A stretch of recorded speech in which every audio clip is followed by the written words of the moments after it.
Recording. I'm gonna hit mute. Yeah, and I'm going to start off by opening up the assignment for the week. The assignment for the week is to design a print-ready business card.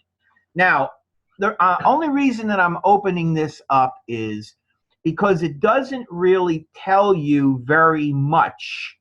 And I've had a number of students say to me, why are you showing us all this stuff uh, that isn't on the assignment? I actually copied this right from the site.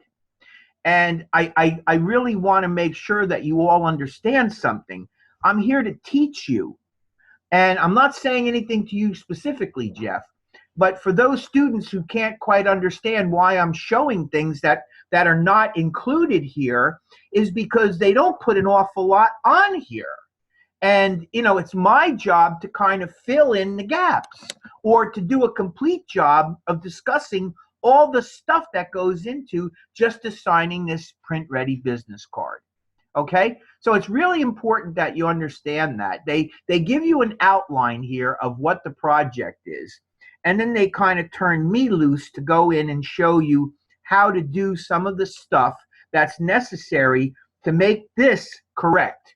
Okay, so what it's saying is it's a 3-color card, black and 2 Pantone colors. We haven't really talked that much about Pantone yet. Jeff, put your speaker back on for a second. You guys did have some information given to you in your lessons so far about Pantone, right? Yes, we were talking about. It was actually in our quiz too. That's what I meant. So essentially, you guys sort of know at this point that a Pantone color is a single pre-mixed color, and it is not 4-color process. It is a single pre-mixed color. So this particular job needs to be 3 colors. One of them is black, and 2 of them will be these Pantone colors. Now, we have to specially create a piece of art with these colors, and there's a very specific way that we go in to do this. It does not tell you how to do that here. It simply tells you that it's got to be a 3-color job, black and 2 Pantone colors. Now, if I don't come into the class and demonstrate how to do this, do you think you'd be able to do that, Jeff, on your own? I probably wouldn't be able to. My uncle's a printer, and I was asking about Pantone colors, and he was kind of explaining it, but I'm not sure how I would be able to get some Pantone colors. Well, there's a very specific way that you do this when you're working in Illustrator. So I'm just, the reason I'm saying all this is because, again, I kind of scratch my head when I hear students say to me, that's not what it says to do in the assignment, almost as if to say, I'm changing everything on them. And you know what? Maybe I am changing it on them, but I'm not really. What I'm doing is I'm expanding on what is there to give them the benefit of understanding how to go about doing this, which is essentially my job. Okay? So that's the only reason I'm even bothering showing you this, is so that I could talk about that a little bit. All right? Now, I'm not going to go any further with it. I'm going to drop it down. I'm going to open up Adobe Illustrator, and I'm going to show you that I have a logo here. Did you get my email, Jeff, with the logo on it? I did. I got it. So what you need to do is you need to download this logo, and you need to open the logo up in Adobe Illustrator. You don't have to do it now, but I mean, my lesson will be how to prepare this logo. That's part 1. Part 2 will be how to create a business card. There's the business card. So what I'm going to show you first is how to get this logo shaped up properly, and then how to put this business card together. It's really a lot easier than you might think it is, but it still comes down to certain very specific things that you need to understand and do. And I'm going to walk you through that process. All right? So the first thing that I want to talk to you about a little bit is my color panel over here. Do you see my swatches panel?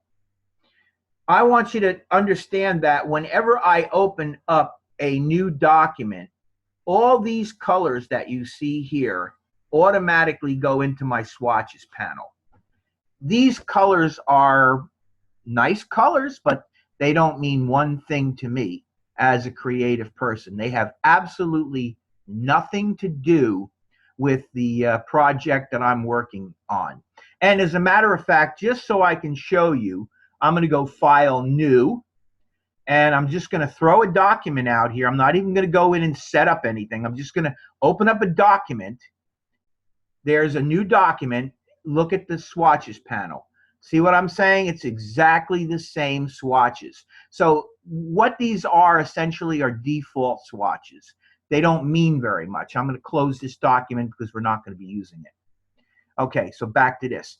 So the first thing that I do whenever I work on a project in Adobe Illustrator is I make sure that I get rid of all the swatches of color that I don't want.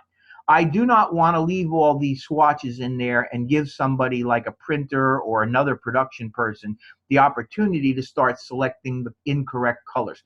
Plus, from a professional standpoint, when you are working on something like a two-color logo, which is what this is ultimately going to be, and it's going to be two Pantone colors, since this is the piece of art, what you want in here are your two Pantone colors. So the first thing that I do is get rid of all these colors. Does that make sense, Jeff? You have any questions about what I'm saying about that? No, I got rid of all my colors last time, and they stayed gone though. So I have to just keep putting new ones in when I start up. Well, I don't know. I don't know why yours stay gone, but mine generally, when I open up a new document, I get these default colors there. Maybe you did it when you didn't have the document open, and maybe that it's sticking because of that reason. But It's possible. yeah. So really, to do this, it's very simple. Let me bring the swatches panel out a little bit. Right here is where you can go in and see your swatches panel menu. So you're going to click on that. And you see how you get this drop down. These are all the different things in here that you can do from this panel, okay? So click on that, and what I'm going to do is I'm going to come down and I'm going to select all the unused colors right there. Select all unused means select unused colors. See what happens to the colors when I do that? And I'm going to come down and I'm going to delete all of them. Do I want to delete them? Yes. They're all gone except for the colors that are left here. This color is black. I'm going to delete that. I don't want it. And this color here is a used color. And I didn't throw this away, or won't throw away, because it's actually one of the colors that are in here. And I wanted to show you, first of all, that these colors are absolutely no good. See what that is? It's an RGB color. That is not a Pantone color. So this color, the way it is right now, will not work in our project. Do you understand why, Jeff? Yeah, it's the RGB and it's not the Pantone. Exactly. So in other words, first of all, an RGB color won't print properly in CMYK, so that's no good. And it will also not print any good in Pantone, because it's not a Pantone color. Now, there's another thing. So the first thing I'm going to do with that, just so that I get us even in a better condition here, is going to select this color, and I'm going to delete that too, because I don't want that up there either. What I want in here, I want colors that are going to be the Pantone colors that I'm going to use for my logo. Now, the next thing is, this is Aqua Excursion. So if you look at these colors, and I know that they're already not the correct colors because one of those colors was already up there. This is also an RGB color, so neither one of these colors are any good. And as far as I'm concerned, they don't look very aqua-esque to me at all. So what I'm going to ask all of you to do is I'm going to ask you to choose two new colors, and they should be nice aqua colors.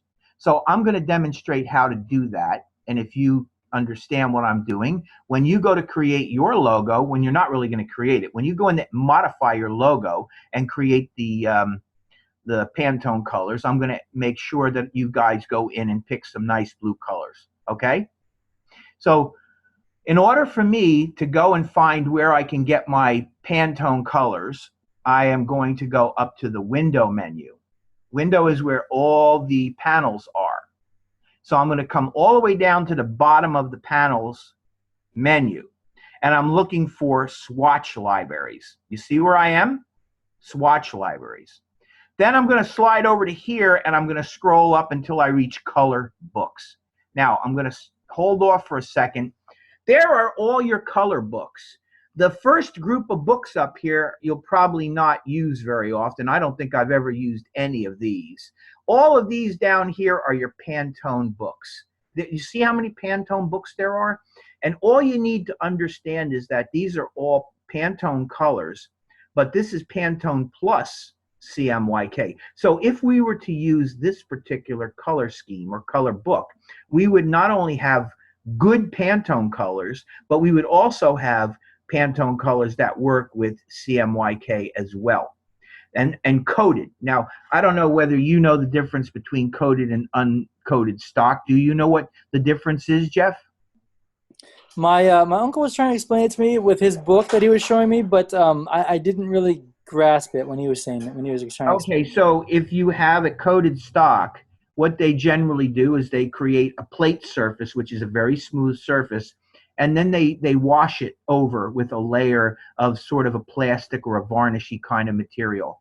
And then you get that sort of smooth, shiny, almost plasticky finish. I'm sure you've seen it many, many times. And that's called a coated finish. A plate finish or uncoated can be anything from a kind of a rough laid feeling to a hot pressed feeling, but it is no coating on it. So there's a coated finish and an uncoated, and obviously what's going on here is the ink is specially formulated to behave differently. So if you were going to be using a coated stock, you really wouldn't want to use uncoated because it wouldn't really behave properly on your paper if you're using coated. Most of the time, you'll find that these business cards are coated. Some of them are uncoated. I am going to ask that you come down here and choose solid coated. Pantone solid coated. Now, all these others are just different versions of Pantone colors. There's pastels and neon. There's metallics. We're not going to get into all that stuff right now because we're going to stick with the basics. And the basics would be, for us, Pantone CMYK coated or CMYK uncoated, or Pantone solid coated, uncoated. I am going to ask that you use the Pantone solid coated. So to get this book to open up, I simply click, and there is my Pantone solid coated book. And if I drag it open, you can see, just like in the assessment quiz, they talk about these spot colors, these individual colors that they print on an individual plate, right, Jeffrey? Do you understand that part of it?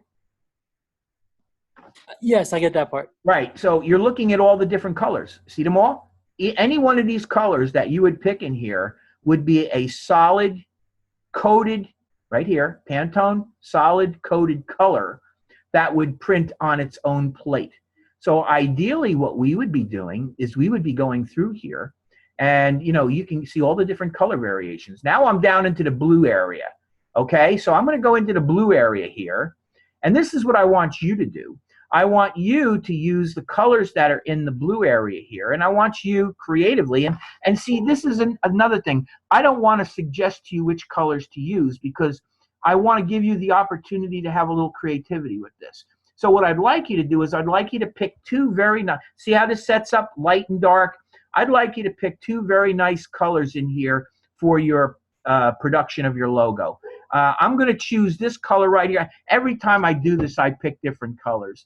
So I'm going to choose this color right here. When I click on it, you see what happens? It automatically loads right into my my swatches library. Just that simple. So now I have, and I'm going to go into this a little bit more, I got a Pantone solid coated color in my swatches panel. Then I'm going to find myself another darker version of a color. And I think, oh, I don't know, you know what? With that color, maybe I think that color will look good. So I'm going to click on Pantone 295C, click on that, boom, and now I got my two colors. Really just that simple, and I'm going to close that up. Any questions about how you go in and find those two colors, Jeff? No, you just go right to that swatch, open that book, and then go to the bottom of it. Okay. Now, any question about those color books? No, I've played with those a few times on my own. Okay. So yeah, I'd never seen the Pantone one though. Just it didn't really Pantone, it there's didn't. a number of Pantone books. They all serve different purposes. I pretty much discussed the most simple ones, the Pantone process and the coated and uncoated, and the Pantone solid coated and uncoated. Those are the ones that are the most common ones. Okay, and I chose the Pantone solid coated, and that's the one that I want you to choose. So now that I've done this, what I'm going to do is I'm going to tell you that there are two different types of logos that you're going to want to create. For next week, we're going to be working on a 4-color process brochure. So we might as well learn how to take these colors and turn these colors into process colors for next week's assignment as well. So here's what I'm going to do. I'm going to go to my file menu, and I'm going to go save. Oh, wait a minute. I want to go actually save as. I'm sorry. Go save as. And I'm going to go on my desktop, and I'm going to create a new folder on my desktop, and I'm going to put in tonight. Tonight as the label for my folder, and I'm going to double click it to open it, and I'm going to call this Aqua Logo Pantone, Pantone, Aqua Logo Pantone. I'm saving it as an Adobe Illustrator file, and I'm going to hit save. Come on. And I'm going to accept the default settings. I'm going to hit OK. Now, if you look up here, this says Aqua Logo Pantone. So really what I've done is I've saved a logo that is going to be the Pantone colors. Now, all I'm going to do is I'm going to click on that color right there. Let's go to the view menu and see if I got hide edges. No, I don't. Is it locked? Maybe I got it locked. Window, layers. Let's see if it's locked. No, it's not locked. Why is it not selecting? Click on it. There we go. Okay, I got it. And I'm going to click on the excursions. So what I want to do here is I want to make the aqua and the excursions that lighter colored blue. Click on it. And actually, I have it incorrectly set up. I have it on stroke. I want it on fill. Okay, so I make my fill chip forward, and I put my blue color into my text. Okay, just like you would use any other color. Then I'm going to click this little symbol here, and I'm going to make that the dark blue. So now I have my Aqua Excursions logo. And this, to me, looks a little bit more like Aqua Excursions. Now, let me very briefly talk to you about these little chips up here. Notice what they look like. They have in the right corner a little white thing with a spot on it. Do you know what that might mean, Jeff? No, I don't. Is that just because it's the Pantone color? No, it means that it's a Pantone Pantone spot color. That's what that means. That little corner means that it's Pantone spot. That little dot in there means that it's a spot color. That's what it means. This color here is just regular old black, and black doesn't need to be set up as a spot color because black is black. But these two colors are both Pantone colors. See it? Pantone 295C, and this is Pantone 5415C. So those are Pantone colors, and they are also spot color. So when you see that little indicia in the corner of the little chip, that's what that means. Just a quick question then. Is there black and white in Pantone books? Yeah, there is, but black and white is black and white. So they don't need to be so fussy about it. If you're using black, you're using black, and they can figure that one out. When it really gets dicey is when you're using a specific color like this, because there's so many of them, you actually have to have a Pantone number for it. See what I mean? 5415C. This one here, 295. Go back to the book, and you can see that there's thousands of colors. Look at them all. Oh, yeah. So each one of them has its own unique number.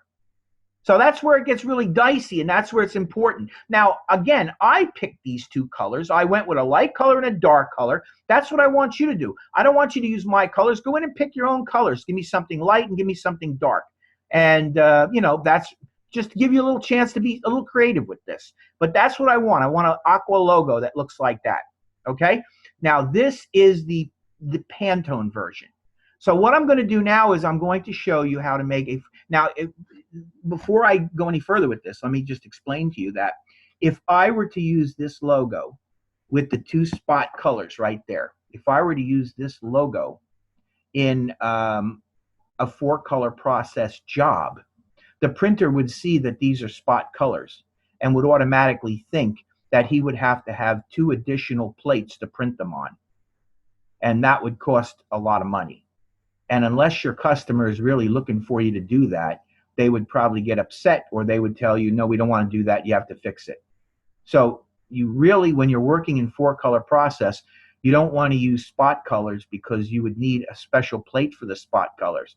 Or you have to know that the printer is going to be using those spot colors, and that's what you want them to use. So does that make sense to you? Yes. Okay. So what I'm going to do now is I'm going to show you for next week how to come in here and make or convert this to CMYK or process. All right. So I'm going to go File, Save As, and this is going to be logo process. And I'm going to save it into tonight's folder because I'm going to be showing you from time to time all the things that I'm doing here so that you get a sense of what I'm creating. And I'm going to hit Save.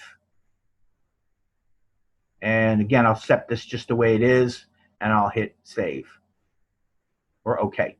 And now look, it says Aqua Logo Process. So let me quickly just show you in my folder. Where is my folder? Let's see if I can find it. Where did you go? It is, I know I did it on my, oh, here it is right here tonight. Let me bring it out where I can find it. Look, so I have Aqua Logo Pantone and Aqua Logo Process. So you're seeing that as I go along, I'm creating new pieces of art in my folder. Does that make sense? Do you understand what I'm doing here? Do you have any idea why I'm doing this, Jeff?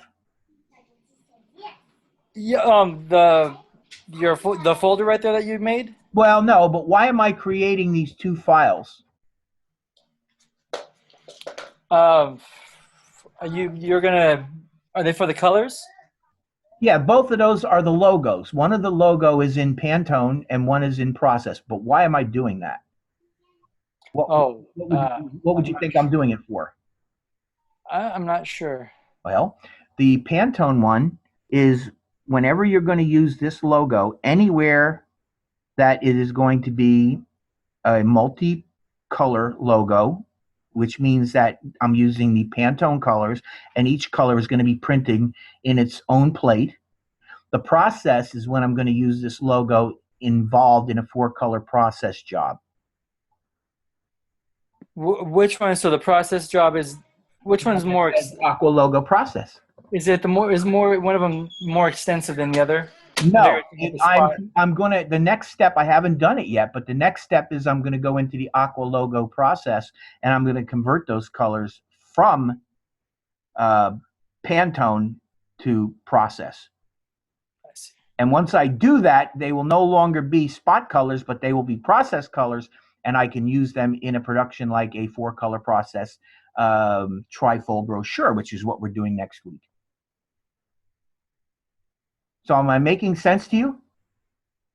Yes. Okay. Well, then here, let me show you how we do it. Come in here.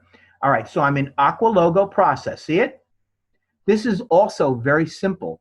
Right now, both of these colors are spot colors. So in order to make these things process colors, I'm going to click on the color and I open up my swatch options dialog box. So you're going to double click, you're going to open up this swatch options dialog box. Okay, so far? So far, so good. All right. Color mode. Look at the color mode. See what it says? Color book. What color mode do you think I want here? Which one? The CMYK. That's right. So I'm going to click on CMYK color and see what it says here, spot color? Yes. Okay. We no longer want this to be a spot color. We want it to be a CMYK process color. So does that make sense to you?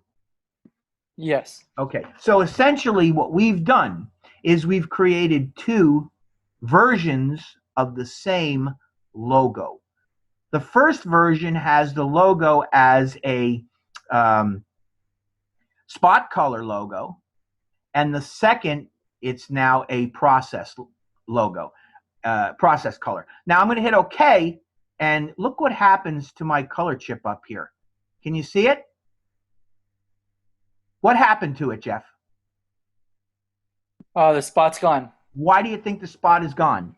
It's now the processed color. Okay, so in effect, we have one spot color right here because this is still a spot color, and we have one process color here. Now it still says Pantone 5415C because it's based on that color, but this now is a process color, and this would be part of a 4-color process production. I'm going to do the same thing with this color. I'm going to double click on it, and I'm going to come down into color mode, and I'm going to drop this down and change it to CMYK. And then what am I going to do here, Jeff? You're gonna go right to the process color. Yep.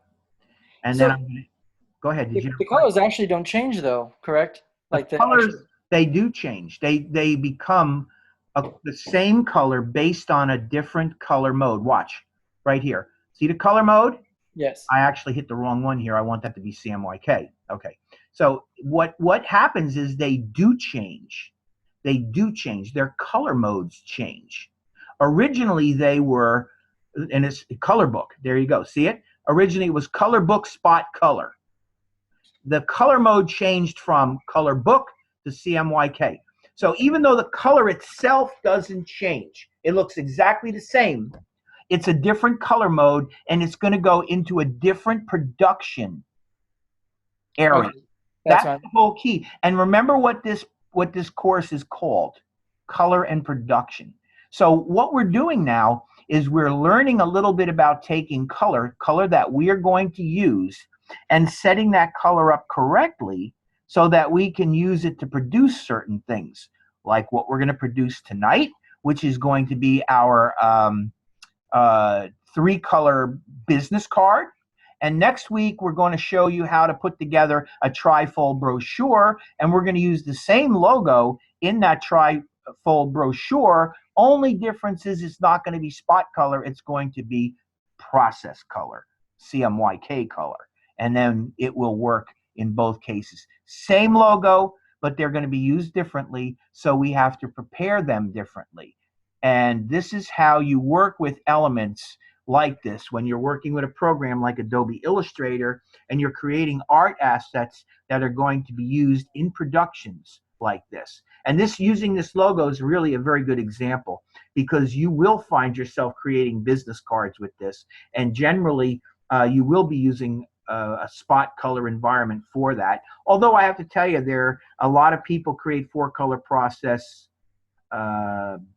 business cards.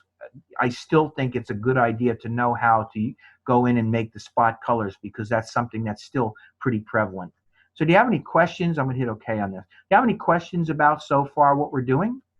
No, so far none Okay. questions. I mean, Now, visually it's the same color. It's just like you were saying. So the process and the production is going to be different. So they need to exactly. be. So here's my next question.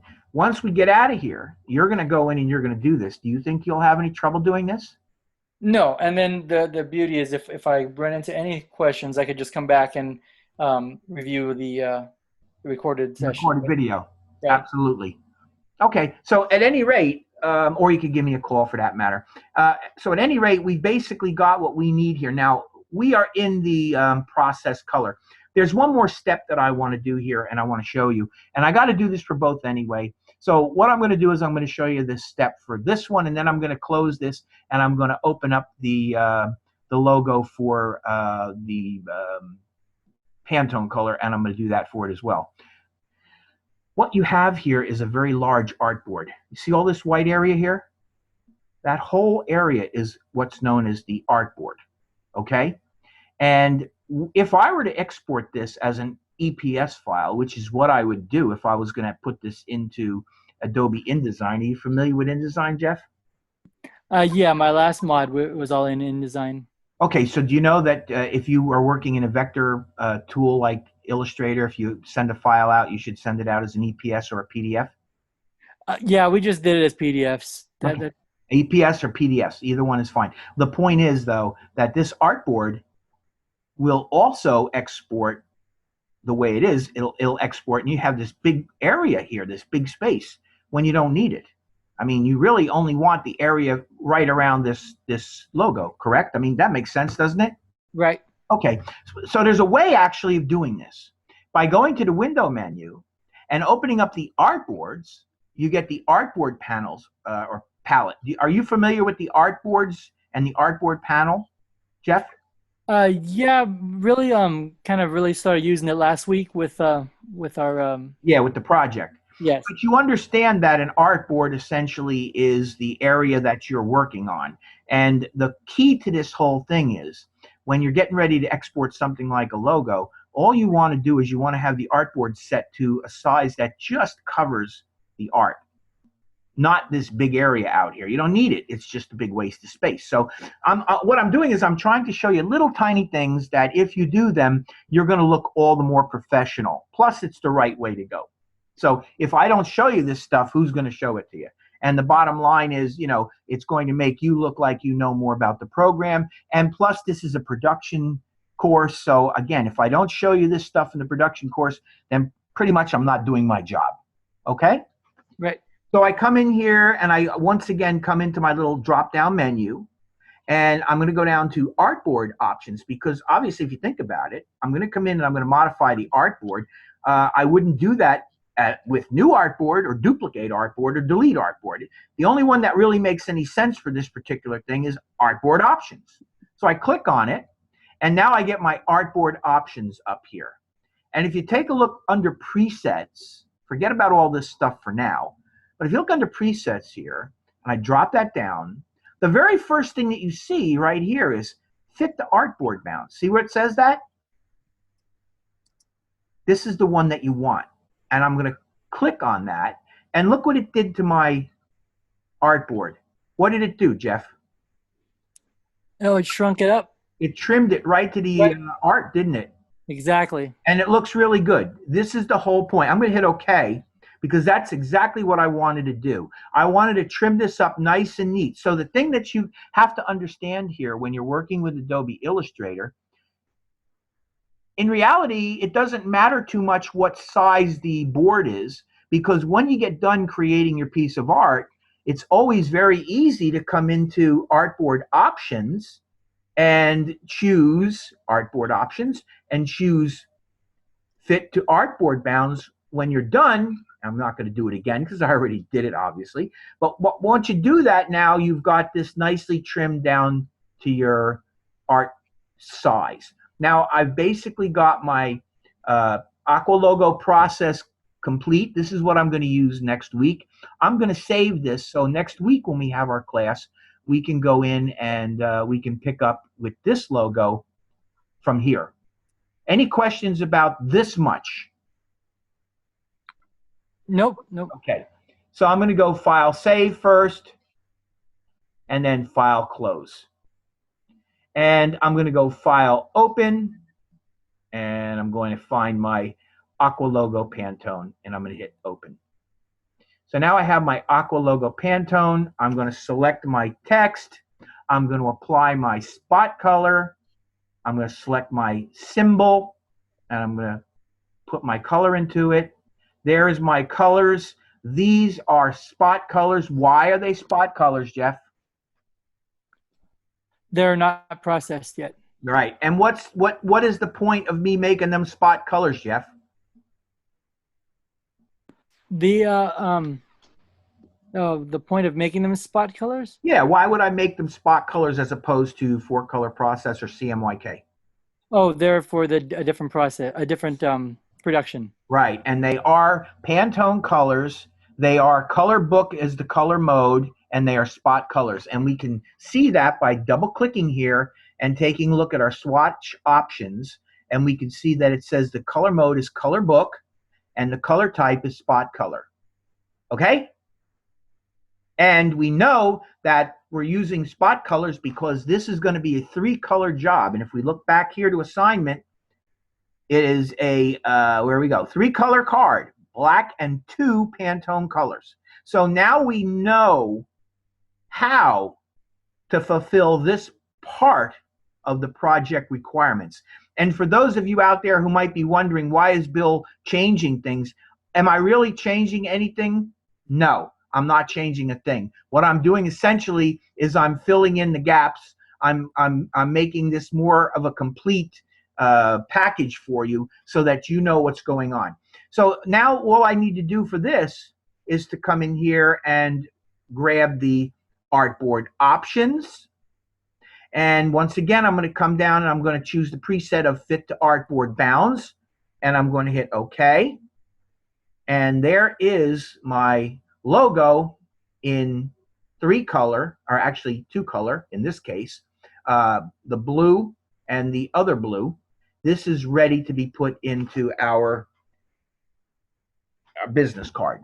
The business card is right here. We'll get to that in a minute. Where is it at? Right there. We'll get to that in a minute. I still have 1 or 2 little things that I want to show you here. The first thing I want to show you is if we were going to be building our business card in Adobe InDesign, I would want to export this piece of art. And there are 2 ways that I would export that piece of art. One way would be as an EPS, which is an encapsulated PostScript. And the other way I would do it is by exporting it as a PDF, portable document file. Both of those will work just fine for setting into an Adobe InDesign document. So the first thing that I'm going to do, now that I got my logo basically set up with the colors correct and I got this artboard sized properly, I'm going to go to the File menu and I'm going to go Export. There we go, Export. And I'm going to choose, I'm going to come down and I'm going to choose, let me go here and find it. It's oh, you know what? Actually, cancel that. Actually, where I want to go, File, Save As, or Save a Copy. That's good. File, Save a Copy. And I'm going to drop this down. And the first one I'm going to choose is the EPS, the encapsulated PostScript. So I'm going to click on the EPS, and I'm going to actually change the name of this. All right, I'm going to come in here and I'm going to just make it Aqua Logo and Pantone, and I'm just going to leave it like that. And again, that's going to go into tonight's folder. Notice that it is not showing because there are no other EPSs in here, nothing showing in here. My AIs are in here, but nothing else is showing because this is now an EPS and there's no EPSs in that folder. So there's my Aqua Logo Pantone EPS. I'm going to hit Save. And once again, I get a dialog box. If you want to change the version on this, for whatever reason you might want to, you can change the version here. We don't have to do that. The one thing I want to point out here is the preview area. The preview area, there's 2 things you want to just verify that are set up the way they're set up. You want the format to be the TIFF format, 8-bit color. And then you want to also make sure that there's that little button in the middle of the transparent, because that will give you transparency. If you don't, and if you choose opaque, what's going to happen is you're going to get a white background like this, and you don't really want that. You want it to be transparent. So the things that you're looking for right now, Illustrator CS6 EPS, TIFF 8-bit color, transparent. One other thing. See where it says embed fonts here? You can deselect that because, frankly, there are no fonts in here. These are turned into graphic shapes. They're no longer live text. So you do not have to put any fonts in here or worry about that. So after you've done these things, I'm going to hit OK, and see it's writing the EPS format. Now, let me drop this down and see right here, Aqua Logo Pantone right there, encapsulated PostScript. There it is. Really simple, but necessary to do. Now I'm going to quickly come in here and I'm going to show you how to do the other kind of document that you're going to use. That's File, Save a Copy again. And this time I'm going to change it to PDF, portable document file. I'm going to come in here, I'm going to choose the word copy, and I'm going to knock that out. So it's just going to say Aqua Logo Pantone PDF. And I'm going to hit, again, Save. This time I get my Adobe PDF document, or I'm sorry, dialog box, and it defaults to Illustrator default. Now, these are the default settings when saving Illustrator file as an Adobe PDF document. Use these settings when you plan on editing the file again in Illustrator, or when you need to place it in a layout application such as InDesign, or when the final use of the file is unknown. So if you want to know the truth, Illustrator default is probably a good enough uh, uh, default preset to use. However, there are other presets in here. You have high quality print and you have press quality. High quality print is a mid-range, a little bit more of a mid-range. For instance, if you were going to be printing this thing off of a color copier, high speed or high capacity color copier, you would use that setting right there.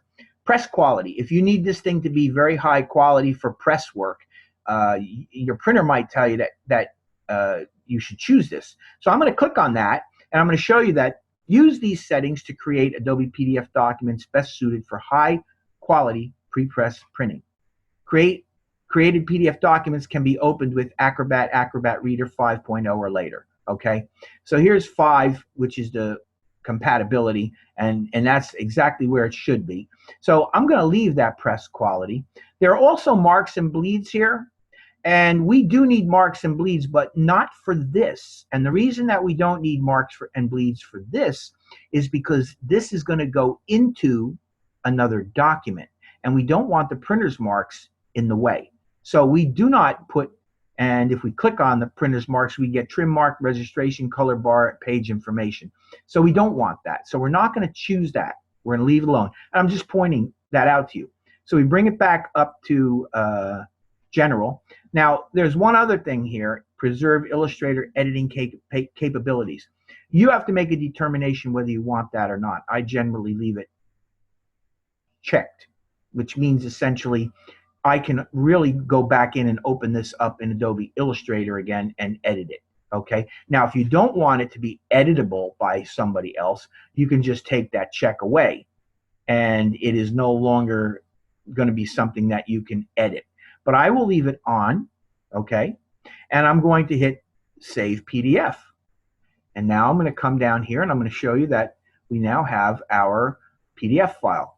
So when we go into Adobe InDesign and we create our business card, we are going to import these 2 pieces of art right here.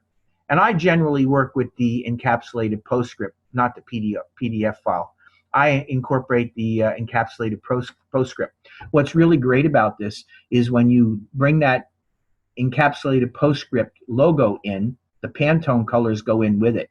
So now all of a sudden in your color your color panel, you'll have your 2 spot colors that you can go in and you can use to create other elements. So it's really kind of great.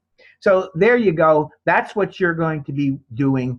Again, I'm trying to show you all the different things that you have to think about and do in terms of the production for creating these logos. So that's why I'm doing all this. All right. Now, as far as what you're going to do, I'm done with this. I'm going to go close. And I'm not going to bother saving it because I actually have it already exported. I'm going to show you now how to create in Adobe Illustrator a business card. That's essentially the next step of this, is you're going to create a business card. And then what you're going to do is you're going to bring the logo in, and the final thing that you're going to do is you're going to save a print-ready PDF. And I'm going to show you how to do that as well. Okay. So the first step to this is you're going to go into the File menu, and you're going to go New. And now we're going to create a new document. And I'm going to call this Bill underscore Aqua underscore card. Bill Aqua card. Okay, there you go. What I'd like you to do is put your name, but I'd like you to put maybe your full name so I know who's who. Now, as far as the profile is concerned, what I want you to do is I want you to convert the profile to print, not custom, make it print. So it's going to be Bill Aqua card. The profile will be print because ultimately you're going to be printing this. Now, if you want to make a front and a back card, what you're going to do is you're going to create, if you do the front and back, you're going to create two artboards, the front and back. I'm going to create two of them so that I can show you what that looks like. I probably won't use both of them, but I'm going to show you what they looks like. Look what it looks like. Now, the thing that happens here is, and you might remember this from last week, you get the different rows here. You have rows by grid by row, grid by column, arrange in a row horizontally, and arrange in a row vertically. And then, of course, change to right and left, change to right to left layout. I'm going to leave it set to this, which is the grid by row. And again, the two columns. The spacing I'm going to put in 0.5 IN. I'm going to put half of an inch between them. All right. And actually, you know what? Maybe I'll give it a little bit more, 0.75. Okay, which is 3/4 of an inch. Now the size of this thing, I'm going to come down and I'm going to change this to inches. All right. And I happen to know, and you probably know this as well, it also is, I think, written in here, business card size is 3.5 by 2. Okay. Now it says portrait or landscape. You can go portrait or landscape if you want. I personally don't ever make portrait business cards. I just don't. I generally always make them landscape. That's what I'm going to do. So I'm going to come in here, and the width of this is going to be 3.5, 3.5 inches wide. The height is going to be 2. So it's now 3.5 inches by 2 inches. And then the bleed. And also, I want to just point out the orientation. See where it's got the orientation here? It's showing you that the orientation is landscape. This is portrait or vertical. This is horizontal or landscape. Both of them mean roughly the same thing. There is going to be an element bleeding off the page. See this bar across the bottom here? This is going to bleed off the page, and it's going to bleed to the left, to the bottom, and to the right. So I have to indicate bleed here. And what I generally do, and what I think is the most universal bleed, is 0.125, which is 1/8 of an inch. So what I'm going to do is I'm going to come in here and I'm going to type in 0.125. And then when I click on the next one, well, actually, I don't even have to do that. Notice how already all 4 of these are now 0.125. Why? Because you see the little chain link there? Make all the settings the same. So I'm going to leave that way. It's perfectly fine that I do that. And then the other thing I want to do is come into advanced here and note the color mode, which is CMYK, which is what we have. The raster effects, 300 pixels per inch, which is high. And the preview mode is default. So we don't really have to mess with any of this stuff. And I'm going to now hit OK, and I want you to see what happens. Hit OK, and there's my card. And actually, there's my card, front and back. So there is my front and there's my back. The black line indicates the artboard, and this red line here indicates the bleed. So I hope you understand that. So what we're going to do now is I'm going to show you more or less how to put together this card. And after I get done putting this card together, I'm going to show you how to export this so that you can send it to me. So I'm going to come in here and I'm going to start putting my elements together on this. The first thing that I think I'm going to want to do is I'm going to want to place my logo. So since this is Adobe Illustrator, what I can do is I can go File, where are we at? Open Recent Files, and go to Aqua Logo Pantone AI. And I'm going to click on that and open it. Oh, that's not the one I want. I want the one file. Yeah, no, actually, that was it. Open Recent Files. Why did that color go back? Did I not save it? Pantone, Aqua Logo Pantone AI. Yeah, let me see. Okay, so all right, so I'm going to just quickly throw these colors into this because for some reason the colors didn't, maybe I didn't save it. So there I go, throw the colors back into it. There we go. So now I got my colors. So what I'm going to do now is I'm going to click on this and I'm going to go Edit, Copy, or Cut for that matter. And then I'm going to come into my Bill Aqua card and I'm going to click on that to make sure I'm in that layout. And I'm going to go Edit, Paste. And now I pasted that logo, and I'm going to bring that logo over, and I'm going to place the logo, I don't know, somewhere like this. So now I have my logo in place. Now here's the thing I want to show you. This is where it gets a little interesting. Since this is a new document, you'll see that all of my colors are back. And as I told you, I don't want to leave all these colors like this. So what I want to do is I want to get rid of them all. Click here, come down and select all unused, and I'm going to come down and hit the garbage can and delete all of them. And they all basically delete except for this little one here, which I'm going to click on and hit that, and it's gone too. Here's the thing I want to point out. When I brought this logo in, the colors came in as well. And as you can see, the colors are the spot colors. So this is now got the black that I need for my black color, the blue that I need for my blue color, and the alternate blue for the alternate blue color. So now this is perfectly set up to go to a printer to print as a 3-color Pantone or 3-color spot job. All I have to do is now finish setting up the art and export it, and we're going to be good to go, because those are the colors that the printer needs. The black is also what the printer needs. So this will be good to go. So what I'm going to do again is I'm going to come up here and I'm going to go File, Save, and I'm going to go and save this into tonight's folder and hit Save. I'm going to save it in there and hit OK. And I'm going to start building my business card. First thing I'm going to do is come over here and I'm going to get the rectangle, and this is going to be a rectangle area at the bottom of my card that's going to bleed across the bottom. I want it to bleed from the left, from the bottom, and from the right. I'm not going to cover the entire card. It's just going to be like a area at the bottom, which is going to have that nice blue color. So I'm going to go all the way. Oh, and by the way, notice that when I click on this, notice that my little cursor turns into this little crosshair. I'm going to come over here on my, right now I'm on my bleed area, and I'm going to click, hold, and drag to create a rectangular shape that touches both the bleeds on the bottom and on the right hand side. You can see that it's touching both of them. And when I let go, I now have a white shape at the bottom there, which I'm now going to come over and I'm going to click on the blue, and I now have a blue shape at the bottom. I have my logo sitting about where I want it.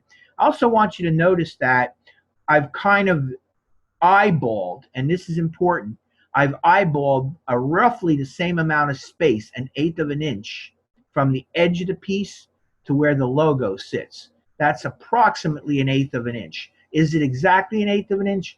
It's not, but it's roughly. You want to make sure that unless something bleeds, now this element's going to bleed. This is going to bleed, so it's going to go all the way to the bleed line. So when it cuts back, it'll cut back clean. It's also going to bleed here. So it's going to be, you know, I need it to go to the line so it can be cut back and it'll bleed properly. So that's what you need to do at the bottom here. But this is not going to bleed. So you want to make sure you don't get too close to the edge. So this looks pretty good. This is actually, I would actually maybe move this down just a tiny bit. Something like that's pretty good. Okay. Or if you want, you could actually make this band at the bottom a little bit thicker. But I'm happy with this. Bob Rogers. Hello, Robert. How are you? Are you hearing me okay? I'm good. I'm very good. Thank you. Good. Okay, so we're well into this, and you're going to have to go back. Mr. Sweeney, can I say something to you? Yes, sir. Your live session posting, you know, on the home page. Yeah. It says 6 o'clock Mountain Time. Well, here in Oklahoma, that means 7 o'clock is when class starts. And you see, I don't know where you are, but I'm on the East Coast, and I thought I fixed it. I'm sorry. I thought I fixed it. I thought I put 5 o'clock. I'll have to go back in and look. I could have sworn I put 5 o'clock. So I'm very sorry if that's the case. I will go in and fix it. I thought I did that. I mean, it's if that's the case, it's my fault. But I really thought I fixed it to 5 o'clock. So, okay, well, I meant to be here on time. I really did. That's not a problem. I'm recording this. You can go back and you can watch the recording.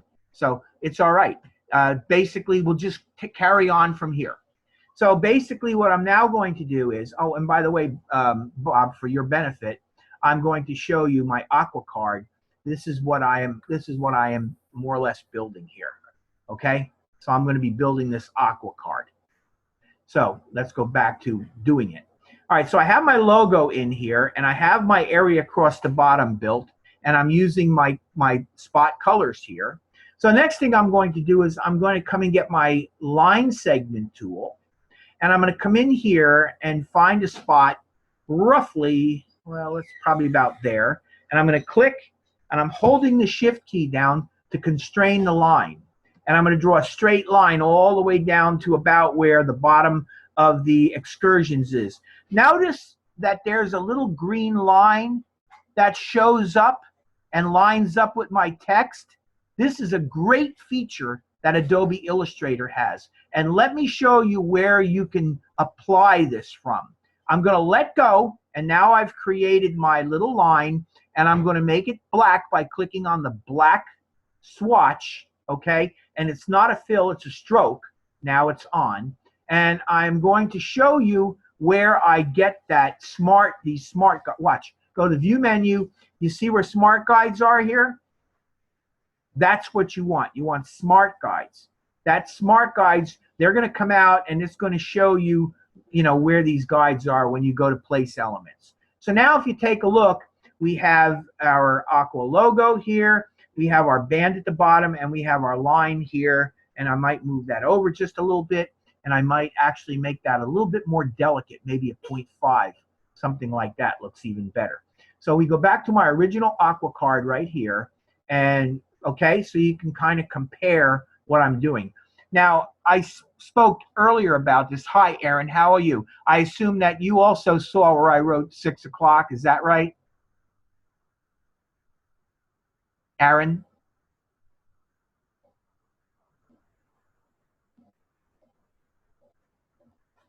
Aaron, can you speak? I wonder if he's there. Are you there, Aaron? All right, well, no big deal. All right, so I'm going to go back to the aqua card that we're working on. Next thing that I'm going to do is I'm going to come in here and I'm going to get my text tool and I'm going to click here and I am going to type, first of all, I want to set the font that I want. So I'm going to come in here, type Bill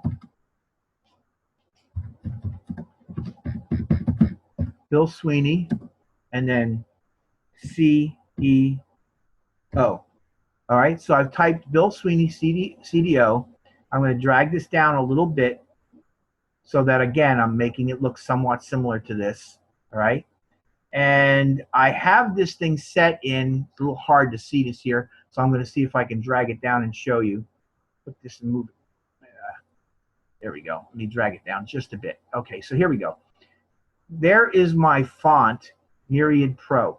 I'm choosing Myriad Pro because Myriad Pro has... Hi, Kelly. How are you? Kelly and Aaron, you're coming in at 7. I assume it's because I had it...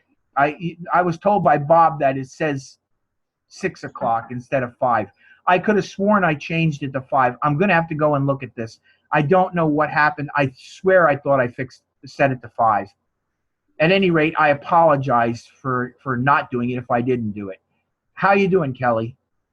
You there? Yes. Okay. How you doing? Doing good. Okay. I'm very sorry about... I assume you're coming in now because you thought it was 6 o'clock, right? Yes. Okay. I really do mean it when I tell you I thought I changed it to 5. I don't know. I'm gonna just have to go back and check it out. But we are gonna be holding class at 5 o'clock, and it's my fault. So I do apologize. All of this will be recorded though, so you can actually go in and you can watch the recording. Okay. Okay, so that would be 7 o'clock for me then. Yeah, it is. And I'm going to change it. First thing I'm going to do when I get out of here is go in and change it. Also, next week, we're going to be holding our class instead of Tuesday, Wednesday. Do any of you guys have a problem with that? No. Okay. Yeah. So while you have your little child. Today's Monday. What? I mean Monday. Okay, I'm confused again. I have a Tuesday night class. That it doesn't have anything to do with you. I'm sorry, but I will change it. I will change it from 5 o'clock. Okay. Yes, sir. Thank you. No problem. I don't think Aaron can. His audio is working, so Oh, he may not be able to speak to you. okay. All right. No, yes, Was I'm that you, Aaron? yes, I'm here. Oh, hi. How are you doing?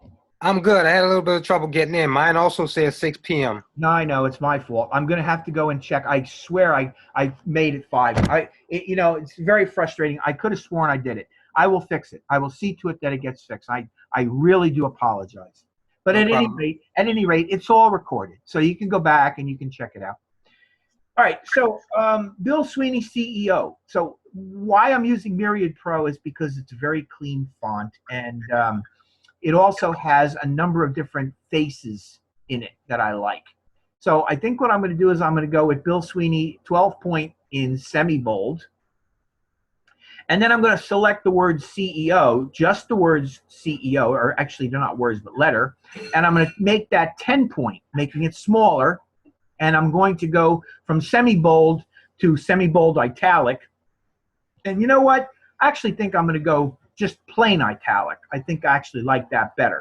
There you go. So basically, Bill Sweeney, CEO. How about that, huh? Do I have an ego or what?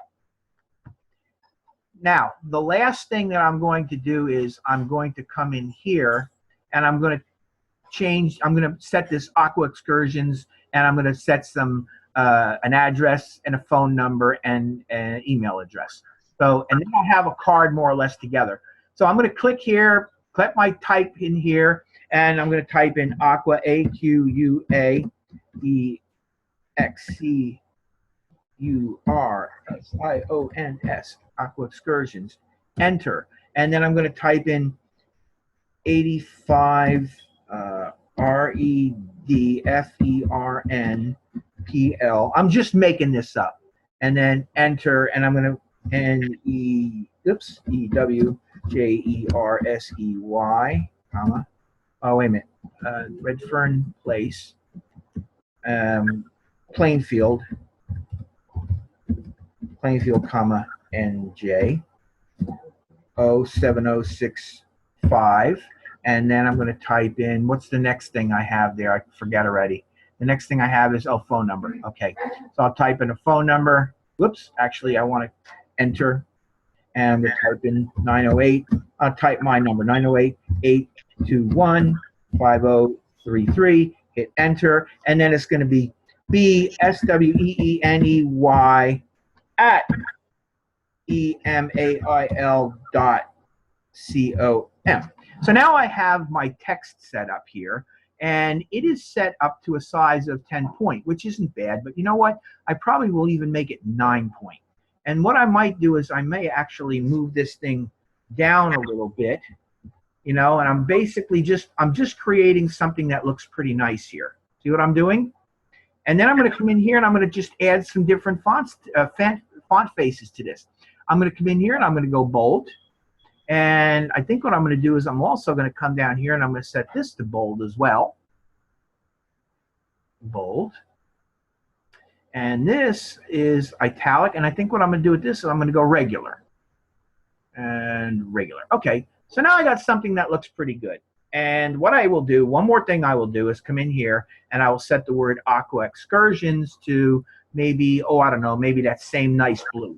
Just so I'm using a little bit of color here and there. All right. And if I really want to dress this up, I can even go to the CEO and I can click on that blue and I can make that blue. Now, here's the thing. Remember that this is a 3-color business card. So there are our 3 colors. I showed you how to fix your swatch panel so that your 3 colors are in there. You've got black, which is black, and you've got the blue, which is the Pantone blue. And I showed you earlier tonight how to get that Pantone color in there. And there's the other Pantone color, and that is what we are using for our business card. This business card now is perfectly set up so that it can go to the printer and be printed. So Are there any questions? Because again, I know that most of you didn't see this whole process. Is there anything you guys want to ask me while you got me here? We still got plenty of time left here. So you guys got any questions you want to ask me? No. Nothing at all. I've already done a business card, so this is kind of not new for me. So, I mean, Okay, so it's you need to- interesting, but Okay. I was wondering if you could go back over. Well, no, I'll just go and rewatch the video. Listen, we have. Changing the color to the of aqua is what I was going to ask. Oh, yeah, I could go back over it because we got plenty of time. Now, does it have to be the same colors? No, as a matter of fact, one of the things that I said earlier on was that I'm allowing, it should be two different blues. But when you open up your color, your Pantone color book, I want you guys to pick your own nice blues. That was part of the thing that I said. I want you guys to pick your own nice little blues. So, and I'll show you really quickly. Go to the view, go to the window menu and go down to swatch libraries and come up to color books and go down to, and I'm asking you to use the Pantone Plus solid coated. Click on it to open it up.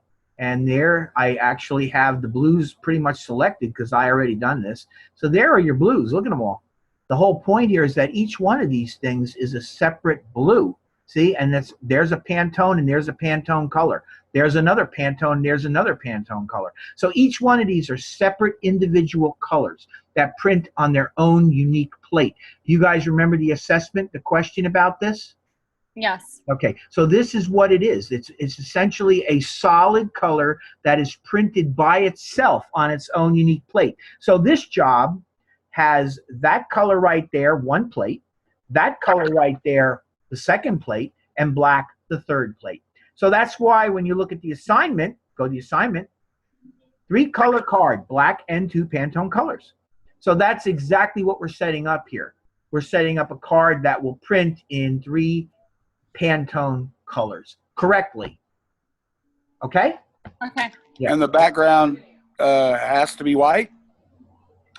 Unless you decide you want to make it other than white. And if you want to make it other than white, then what you're going to have to do is you're going to have to find some way to do it within the constructs of your 3-color process.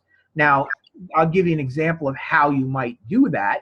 One of the things that you might do if you want is to come in here and you might click and drag to create a rectangular shape that goes like this, okay? And you can make it that light blue, object, arrange, send to back, okay? And what you could do if you wanted to is go into the window and go to transparency. Where's transparency? Did it come up? Where did it go? Here we go, transparency. And you could come in here and you could have it be like a 10%. That's probably too light. Let's go 20. There you go. Can you see where it's a light blue in the background there? See it? I'll go 40. See what's happening? Yeah, that looks good. Well, I personally wouldn't do that, but you know what you could do if you want? You could choose this thing and you could maybe do a gradient with it. Let me show you what a gradient would be like. As a matter of fact, I'm going to show you how to use a gradient next week on this logo. But let me show you how to do a gradient with this. Go to the window menu and let's find the gradient. There's the gradient. Okay. So I'm going to bring this over here. And what I want to do is I want to create a 2-color gradient using my Pantone color first. So I click that, put it there. And then I'm going to click that same color and put it there. Okay. And now what I want to do is I want to change the angle of the gradient, I believe, to like 90. And then what I'm going to do is I'm going to leave the top. Let's see. Actually, I have to go back and I have to make this 100% again. There we go. Okay. So what I'm going to do is I'm going to leave. I think this one is the one that I'm going to leave, and this is the one I'm going to modify. I'm going to take the opacity on that and make the opacity 10% there. Okay. See where I'm heading with this? And maybe go to the top and make it, instead of 100%, make it, I don't know, maybe 80%. And now I've done something like that. So there's another option that you have. Now, why am I doing this, Bob? Do you understand why I'm doing it the way I'm doing it? Why do you think I'm... So that I guess so that the logo stands out on the left. Well, no, more importantly, what I'm talking about is why am I making this background specifically using those two colors right there? Because you need to have two colors in the black. Well, yes, but I also need to make sure that everything I do on my card is based on the three colors that I'm going to be using in my print job. So if I am not careful about how I go about doing this, I could do something which would cause me a problem, and my printer would then not be able to print the card. What you have to keep in mind doing this card is that this is going to be 3 plates, not like 4-color process where you can put any amount of colors you want.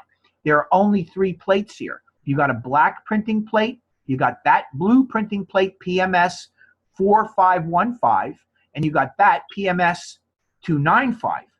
So I only got 3 colors to play with. So whatever I do here has to be based on those 3 colors alone, or it's not going to work. Does that make sense? Yes. Okay, so when I do this background object, what I'm really doing here is I'm taking the same color, let me open it up, I'm taking the same color blue and I'm making it completely transparent. Actually bring it all the way down to 0 and make it really transparent. And then I'm using this and I'm making it 80% transparent because it's a little bit, I don't want it to get too dark. And if I want it, I can come in here and I can change the slider. And you see how I can control the look of that gradient? This is actually looking even better. All right, so I'll bring it up a little bit, and I even like the way that looks better. But this will work as a 3-color card very beautifully. Okay? So you think that makes sense to you guys? Yeah, Yeah. it makes good sense. Okay. Yes. Do you guys think you have any trouble putting this together? No. Okay. You I did not get to see me actually making this logo into the 2-color spot colors, but it's all in the recording. So when you go back, you can actually watch the recording and you can see step by step just how I did this. It's really not that bad. It's just really a matter of going in and following the steps that I do. All right, so that more or less puts together the card for you, and that's sort of what you want. We do have 2 cards, 2 sides for our cards. I'm going to close these up a little bit. Let me close these up a little bit so that you can see that we have 2 sides here. If you want, you can make the second side. All right, I am not really doing that. I'm not going to bother making the second side.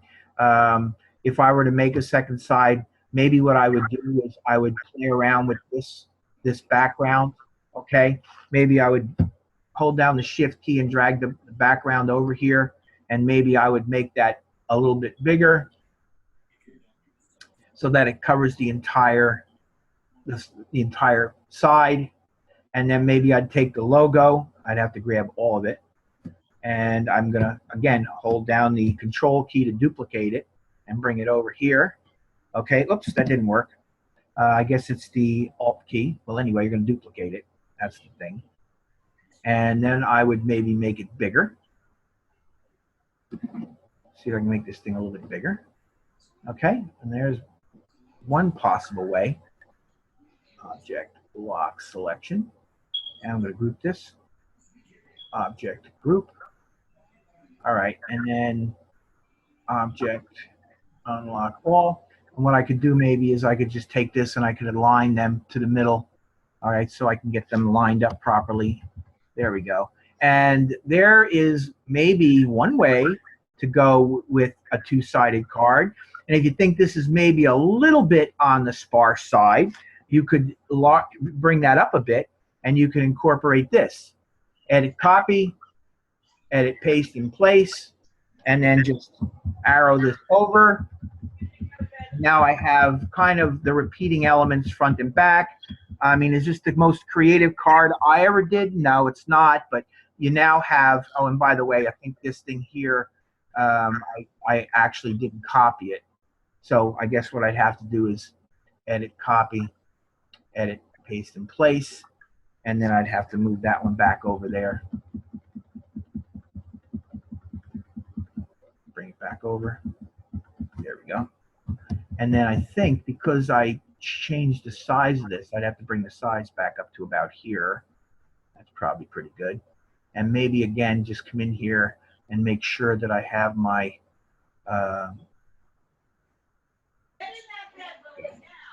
object arranged front to back.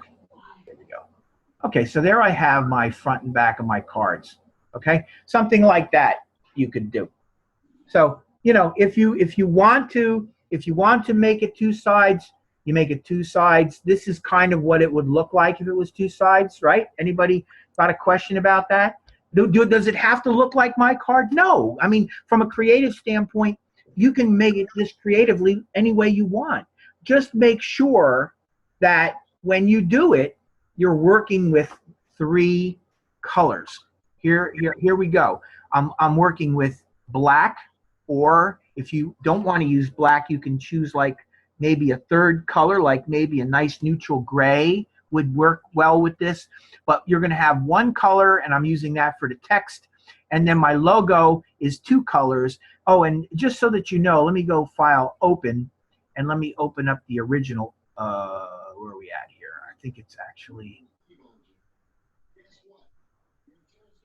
yeah, there we go. Hit Open. Not it. File, Open. I'm going to go to my desktop. I'm going to open this logo because I want to show you what the logo begins, what it begins looking like, and I want you to get a sense of what you're going to do with it. Is it?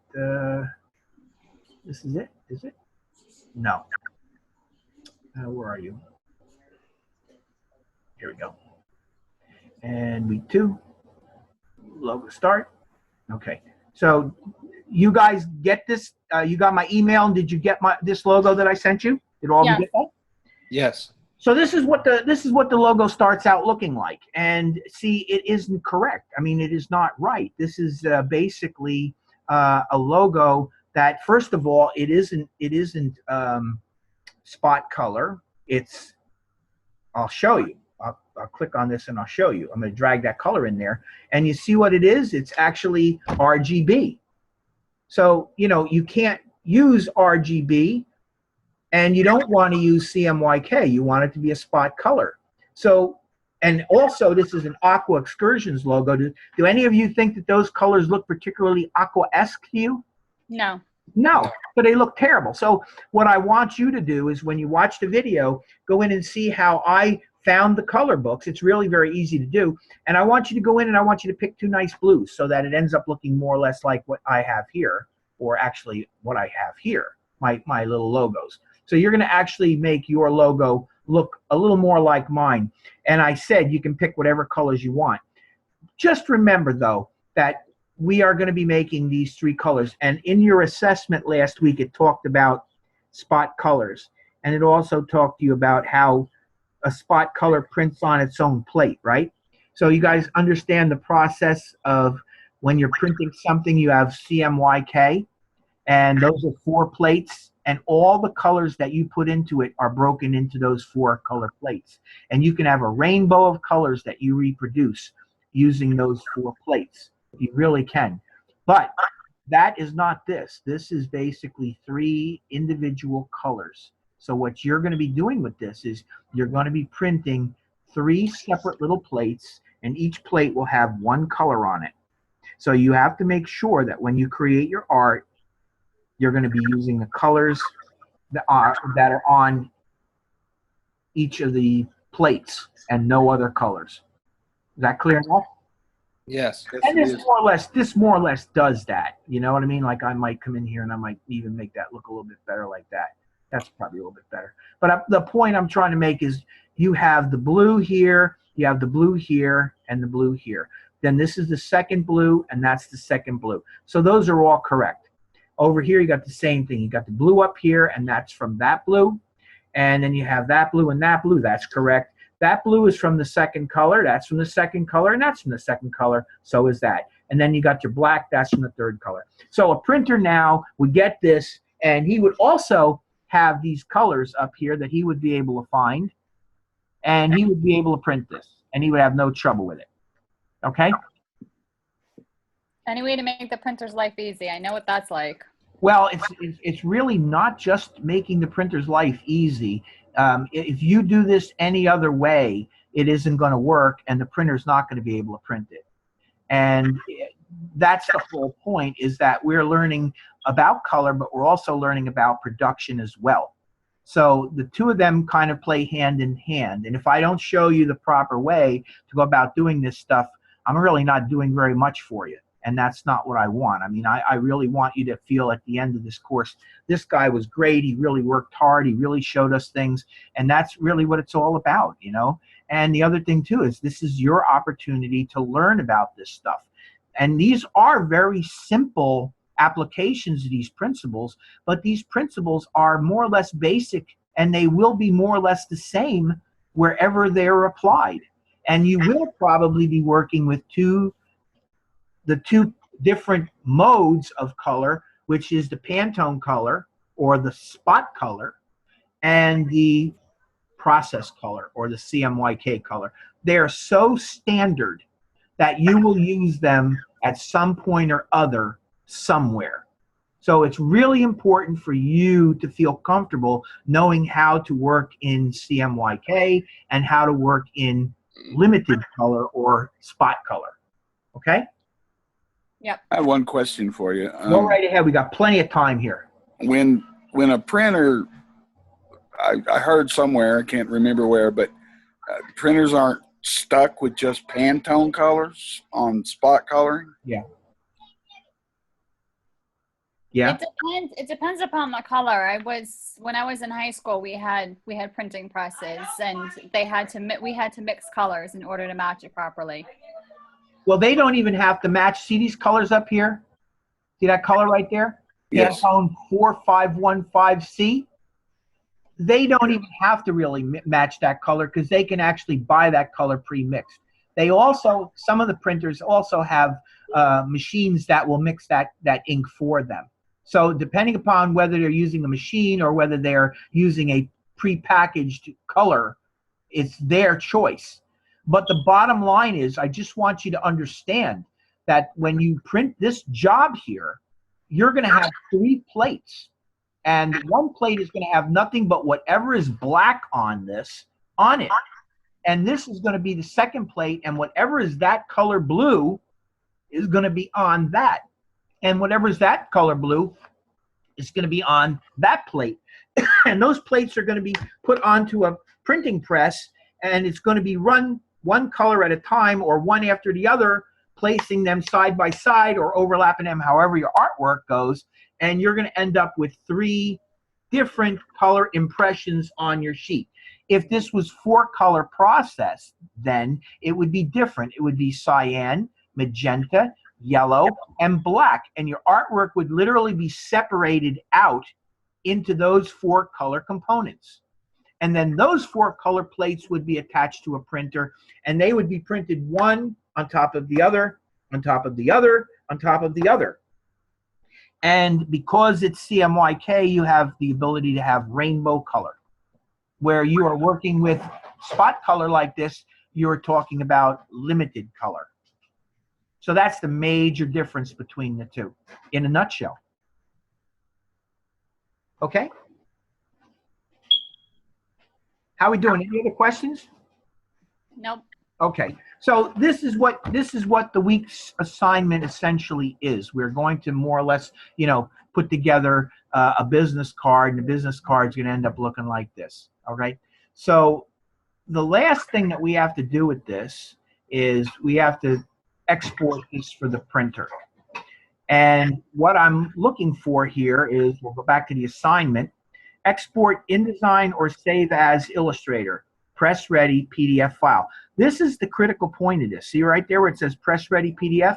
You can work either in InDesign or you can do this in Illustrator. Do any of you know Adobe InDesign at all? Yes. Yes. Okay, so I like it. okay, well then I will be more than happy to accept it in Adobe InDesign if you want to do InDesign. As a matter of fact, if you would like me to, after I export this and we take a look at it, I'll show you how to go in and set the document up in Adobe InDesign. Would you like me to do that? Yes. That's fine. Certainly. Okay. Again, I just want you to be absolutely clear on this. It is not a problem to me whether you do this in Adobe Illustrator or InDesign. The truth is, though, the correct way to do this is in Adobe InDesign. But in this exercise, in this class, I will accept it in Adobe Illustrator because it gives you the option of doing that. So it's okay one way or the other, but in reality, it would be best to be doing this in Adobe InDesign. Okay? Okay, one more question before you move on. Yeah, go right ahead. I have plenty of time. We're good. Okay. Are the instructions for setting this bleed in that bottom border in the notes? In the recorded session, I actually create this document that I'm messing with right now. Yes, so you can actually watch me do it. Go up to the File menu, New, and you can see all the settings that I put into it. Yep. Gotcha. Thanks. Yeah. So you guys you should have everything you need to do it in my instructions here so far. Okay. So, File. We're going to go Save a Copy. And again, what I've been doing tonight is I've been putting my files that I'm working on in a folder called Tonight. And what I'm going to do is I'm going to come down here to Save As type, and I'm going to choose PDF, Adobe PDF. Now, the last part of this instruction is export or save as Illustrator, press ready, PDF file. Now, the operative word here is press ready. This is the thing that I want you to understand. Last week, when you guys all saved PDFs for me, right? Remember saving PDFs for the first week's assignments? Yes. Okay. A couple of you actually did go in and put the printer's marks in, but you didn't really need the printer's marks in last week's assignments because last week's assignments were pretty much just demonstrations of how you're playing around and understanding the colors that are being asked. This is different. This is different. Now we are entering into the production aspect of this. So what we're doing now is we're preparing this piece of art to go to a printer, and the printer does want certain marks. So I just wanted to point that out to you that we got to make sure that we put the right marks in for the printer. And the kind of marks that I'm talking about are crop marks. Do any of you know what I know Bob knows what a crop mark is because I get the feeling he's been down this road before. Do any of you not know what crop marks are? I do. You do know. Yes, I know. Okay. So you're going to want crop marks on this. You're also going to want registration marks. Do you guys know what registration marks are? Yes. Okay, what is it? What is a registration mark? What's the point of it? It's to make sure that everything's lined up perfectly. And That's right. You got 3 plates, right? In this case, you got 3 plates. So what you're going to want to do is you're going to want to put marks on all the plates so that when you start taking them apart, the marks will sit in the same place, and the printer can then align those plates up and print in the proper position. That's essentially what it is. Because this is a three color job only, you don't need any more than that. You just need the registration marks and you need the crop marks. The crop marks are there so that the printer knows how to cut this out of a larger sheet. So that's what we're really going for. All right, so back to this. Put your name on it, and you're going to call this Aqua Card. You don't have to say it. You don't have to say it copy. You just can go Aqua Card, and if you want, you could put final or something. It's up to you. I'm just going to go Bill Aqua Card PDF, and I'm going to hit save. And now what I'm going to do here is I'm going to choose my settings. Now, it says here, these are the default settings. This is Illustrator default. These are the default settings when saving an Illustrator file as an Adobe PDF document.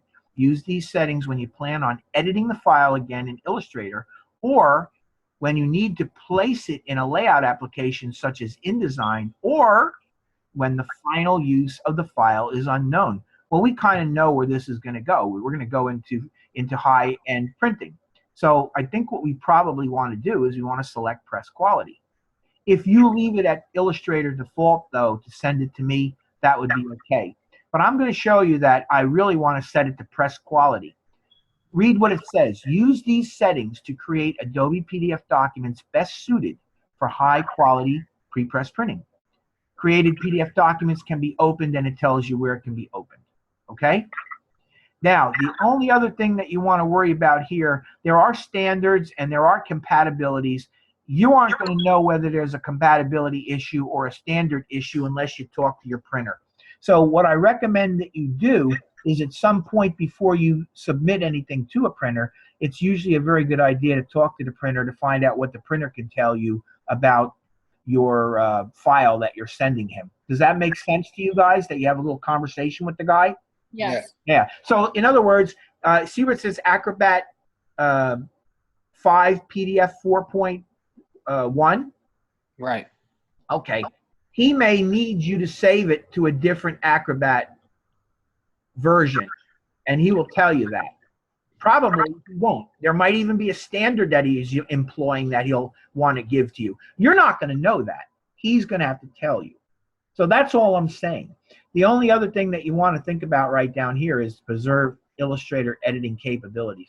That means essentially that if you open this PDF, which is going to end up being a PDF, if you open this PDF back up into Illustrator, are you going to be able to edit it or not? If you deselect it, if you open this up in Illustrator, you will no longer going to be able to select any of these objects and edit it. It kind of turns it into like a bitmap. So I generally leave that checked unless I'm told not to, okay? And also I like it because it gives me the ability to go in and it gives me the ability to open it up. However, I just want to mention to you that all this is live text. And we are not packaging anything. We are just basically sending an Adobe PDF. Adobe PDF has the capability of sort of packaging all this stuff in it, making it so that it will open and display correctly. But if I open it up in Illustrator, Illustrator is not going to be able to do the same thing. And I may not have the fonts that you're using on my machine, my computer, and what will happen is my fonts will change and your layout will change. Does that make sense to you? Do you know what I'm talking about here? Yes. Okay, good. So, you know, that's the only other thing that I want to mention to you. So I'm going to go into marks and bleeds. And I'm going to come in here and I'm going to start off by selecting all printers marks. Now, the only thing that you need to know here is that we don't need color bars. We need trim marks, registration marks, and if you want, you could put page information. I'm going to remove that. And then I actually put bleed settings in here. Okay? Do you see the red line? When I set this document up, I know you're not seeing the whole document, but you can see that red line there, right? Right. Yes. Okay, that is my document bleed setting. So I really do have a document bleed setting in there. So I really want to click on that and choose document bleed settings. And look what it says right there, 0.125 inch. And it says it all the way around, which guess what? That is exactly the document bleed settings that I put in there. So you kind of understand where I'm going with this. I'm giving the guy the trim marks, the registration marks, and I'm giving him my bleed information. Are we cool? Yes. I'm going to hit Save PDF. And it is writing the PDF. Let me close this down. There's my Bill Aqua Card PDF file. And I'm going to see if I can open it and take a look at it. Double click on it. And there it is. Check it out. That is what it should look like. What does that look like to you? Does that look like a correctly set up file? Yep. What do you guys think? Yep. You tell me. I got crop marks here. I got registration marks here. I got these marks. I don't know what they are, but they're there. They're certainly not going to hurt anything. And I got my one side, and if I open up my document, there's my other side. So this is exactly what your export should look like when you send it to me. Now, I'm being very fussy about this because this is a print production class. And it is absolutely essential for you guys to learn these processes because this is what you are here to learn. This is what you're going to be doing when you export files, especially exporting them to print. So everything that I did in this demonstration tonight really does count. And in order for it to be correct, you got to do all of it. Once you do this a few times, you're going to find it's incredibly easy to do. It is not difficult whatsoever. It's really just two things. Number one, understanding the whole thing and getting used to the steps involved in doing it. Okay? Gotcha. All right. Any questions? No. No. I got one more thing. So this looks good, right? This, you understand what you're going to do. You have no problem. It'll look like that. You send it to me. Close that. All right. I got one more thing, and then I'm going to end for tonight. I'm going to come in here, and I'm going to open up Adobe InDesign. Adobe InDesign is a program that's more along the lines of a layout program. Adobe Illustrator is an artwork program. Adobe InDesign is a layout program. And it does almost all the same things that Adobe Illustrator does, except that it does it with the intent of creating the document that we just created in Adobe Illustrator, a business card or a letterhead or whatever it is, a brochure, all those things. So we're going to come in here now and we're going to create a document, the same document that we just created for our business card, only we're going to set it up in Adobe InDesign so that you can see how we do it here. And I just want to point out to you that just like we have in Adobe Illustrator, when we create a default document, you see how we get these nothing colors in here? It just loads this up with a bunch of colors that are meaningless to us. And I'm going to show you how to get rid of them and how to get your colors in here, okay? How you're going to get your spot colors in here. So let's start off by creating our new document. Click on New Document. And we're going to get our new document dialog box. The intent is going to be print. Notice that the facing pages is deselected. Do any of you know what facing pages it means? They're linked together. Yeah, they kind of are linked together. That's a very good way of putting it. Yes, if we have multiple pages, they would be like spreads of pages. But we're not. We're going to have just two individual pages, a front and a back. So we deselect facing pages. A lot of times when you open this up, facing pages will be automatically selected. But I've done this exercise with 4 or 5 different classes in the past couple of weeks. And my facing pages, I've left it kind of deselected. So it's more or less set up the way I left it. So just remember to take the facing pages off. Number of pages, we're going to make 2. Okay? Then what we're going to do is we're going to come in here. And what I like about InDesign, unlike InDesign, let's see if they got it here, business card. They have a setting for a business card. See that? So I'm going to click US Business Card, and it's automatically going to set the business card in here. I'm going to leave the number of columns to 1, and I'm going to make the gutter 0 because I don't need a gutter unless I have more than 1 column. You know what a gutter is? It's space between 2 columns. Yeah, that's it. That's exactly right. Good going, Kelly. So we're going to have 1 column with no gutter. We're going to have margins. Now, you guys know what margins are? Yes. Yes. Yes. It's space around the outer edge of your card that gets no element on it unless the element is going to bleed. That is what's known as a margin. I am going to make that margin set to 0.125 IN, which is basically 1/8 of an inch, or 1/8 of an inch. And notice that this thing is checked. So when I click on the next box, it automatically converts it and makes it the same size. Notice that my bleed is set to the same size, 0.125 inch, which converts to 0.9. Okay? And I'm going to come down here. Do you guys know what a slug is? Yes. Who's that? Aaron. Aaron. What is a slug? Quickly. Yeah, you put information at the bottom of the Or around the outside of the page. right. Yeah. So what I'm going to do is I'm going to put a slug area all around the outside of my page of 0.75 IN. So I want a 3/4 of an inch slug around the page. Okay? So that's my setting for a business card. Any questions? No. No. Okay, if I want, I can even come in here and I can save this as a preset and I can call it Bill's card. And I'm going to hit OK. And now anytime I want to make a business card the same way, all I got to do is come in here and choose Bill's card and the settings come up. And when I hit OK, I get a business card set up the exact same way. Go to the view menu and fit. Let's go zoom out. I'm going to try to get them both in view. Zoom out. Zoom out. And actually, it's not going to let me show them both. There's the first one. There's the second one.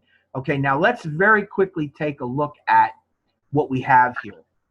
That blue line right there, that's the area that is the slug. So when you look at this, you see that blue line there, that's your slug. Everybody got that? Yes. Okay. The red line is what? Who can tell me? The bleed. Beautiful. What is the black line? The business card. Well, the trim. That's known as the trim. That's where it's going to cut. And what is that purpley line? That's your margin. That's right. So you know you've got all your elements here, and you have your front and your back of the page. Now let's go window and let's look at the pages real quick. There's the pages. So I have my pages over here, and if this was facing pages, these would be side by side. But since this is not facing pages, we have two individual pages. There's page 1 and page 2. And that's exactly what we have here. There's nothing on any of them yet. Okay, so there's where we are so far. Any questions? No. Okay, so now what I want to do is I want to get rid of these colors because they don't mean a thing to me. So I'm going to select one, hold down the shift key and select the other, and I'm going to hit the garbage can and I'm going to delete all those colors. What does that leave me with? That leaves me with none, registration, white, and black. And all these are fine. I'm going to leave these alone. I'm not going to mess with them. But this is going to be a 3-color card. So black is one of my colors. I need to get my 2 other colors in here. And wait till you see how easy it is to do this. I am going to go and I'm going to start off by creating a little box. Let me get a box here. Click and drag to create a box. So I don't know, maybe about like that. And it's pretty big, maybe about like that. So I got a box. I'm going to go. So you know how to make boxes, right? Everything goes in a box here? Yeah. Yeah, the image box. Well, any one of these rectangular shapes can be turned into a box, okay? And as a matter of fact, the text even can be turned into a box if you want. Anything is essentially kind of a free agent to be made into a box. So I got a box. I'm going to go File, Place. And on my desktop, I'll go to my desktop. I have a folder called Tonight. I've been talking about this a little bit. And one of the things that I did here, and I demonstrated how to do this. You guys missed it, but you can go back and watch the recording and you can see this. I got Aqua logo Pantone, and it's an EPS. See it right there? Encapsulated postscript. See it? Yeah. Okay. I'm going to click on that, hit Open. And now my logo comes in. But check this out. Look at my 2 Pantone colors came in. Isn't that incredible? I now have my 2 colors. I got my 3 colors. I got my black and my 2 Pantone colors. And look at right here. You see that? That's indicating to the printer that these are spot colors. So the printer knows that what he's dealing with are spot colors. Pantone spot colors. Okay? So you see how easy this is to kind of make this whole thing work? Now this logo doesn't look very good and it's not fit properly. So I'm going to pretend for now that that box is the correct size. So what I'm going to do is I'm going to go to the View menu and I'm going to go, first of all, I want to go to, hold on a minute. I want to go, Display Performance, High Quality Display. There we go. And I want to go to Object, Fitting, and I want to fit content proportionately.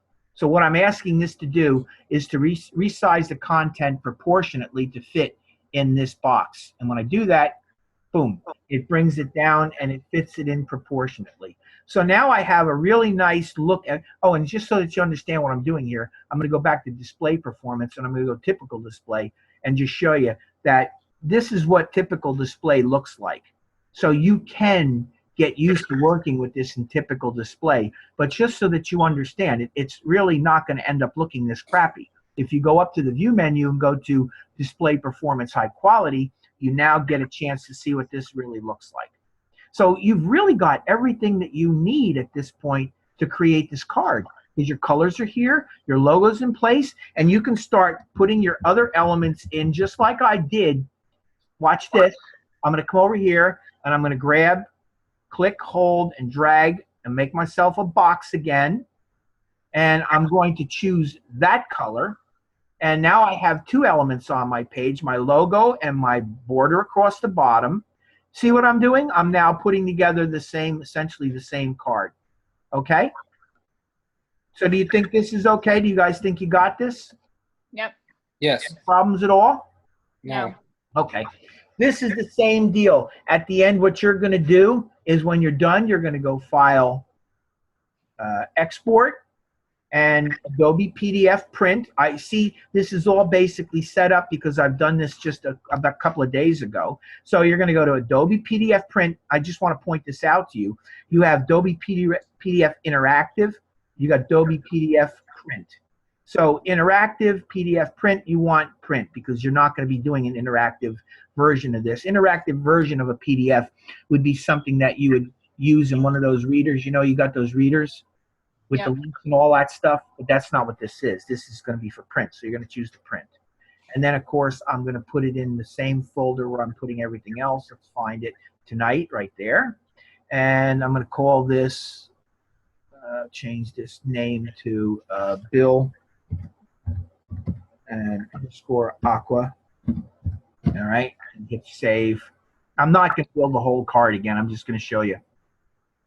And then high quality print modified. Again, we're going to try to do more or less the same thing. All the pages are going to print. And we need anything else down here? No. Marks and bleeds, we're going to come in here. And we're going to go do the same kind of a thing here. We're going to move the crop mark, leave the crop marks in there. The bleed marks we can leave in. The registration marks, we don't need color bars, and we don't really need page information. Bleed and slug, use document bleed settings. And you can see here that we have the same basic settings as you. Do you remember what the settings look like? The bleed settings look like? It basically did say 0P9, right? Remember that? Right. Okay, and I did ask for a slug area, so it is going to include that slug area, correct? Correct. Okay, so you got any questions about this? It's general and marks and bleeds. And really for this project, crop marks, bleed marks, registration marks will be fine. Use document bleed settings. Please don't forget to put the document bleed settings in when you create the document. Otherwise, this won't work, obviously, right? Right. Yeah, so you got to put the bleed settings in, and you have to use the slug area. And I'm going to hit export, and now it's written the file, and I should be able to go in there now, Bill Aqua card, open it up, and see that we more or less got the same deal going with that. Okay, oh, that's not the right one. It didn't, here it is. I guess that's it right there. No, Bill Aqua. Oh, damn it, I opened it again. Hold on. I think this one, let's see. Open up. There we go. Okay, so you see what I mean? It's not finished, but you get the idea. Now, this one here is giving you not only the crop marks, but it's also giving you the bleed marks. I don't exactly know why they're necessary. I really don't. I'm not going to be totally honest with you. But believe it or not, I talked to a printer about this, and I said, do you want the crop marks and the bleed marks? And he said, yeah. So I said, okay. And I gave it to him. So one of the things that I think is really important is that you understand that a lot of times when you do these things, having a very brief conversation with your printer is a good idea. So what do you think? Is this something that you guys can handle? Sure. Yeah, you're good? Yeah. Any other questions? None. Okay, I'm done. I do apologize again for the mix-up with the time frame for the class, but I promise you by next week I'll have that all worked out. I do apologize. And if you have no other questions, then what I'm going to do is I'm going to stop recording this, So I have a question for you off the record. off the record. You want it off the record? Yes, sir. Okay. Anyone else? Anyone else before I quit recording? No. Okay. Recording stopped. Good night.